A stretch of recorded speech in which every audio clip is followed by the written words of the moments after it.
Zdravím všetkých fanúšikov, nachádzame sa na lovnom mieste číslo 21 pri týme Jetfish. Chlapci, vy ste zo Slovenska, ja vás tu zdravím. Zdravím aj my. Vy ste tu prvýkrát vlastne na takomto závode, pomaličky už je aj koniec tohto závodu. Keby ste to mali tak zosumarizovať, oplatilo sa vám sem prísť? No, ako to zhrnúť? Oplatilo.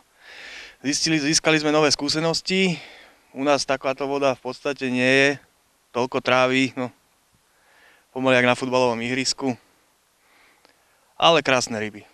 Krásne ryby. A ináč, mimochodom sú tu aj iné slovenské týmy a mňa by zaujímalo, či predtým, ako ste sem prišli, či ste sa nejako hecovali, že kto to vyhrá, či ste aj nejakú stávku uzavreli po prípade. Tak stávky neuzatvárame, ale hecovanie bolo samozrejme, však chalani zo týmu Starbites 1 alebo Starbites Čechy, alebo teda CZ, tak to sú dlhoroční kamaráti, samozrejme súperi. Ale, jak sa hovorí, na pretekoch je to aj o srande. Presne, a keby ste mali sem prísť o rok, tak zúčastníte sa?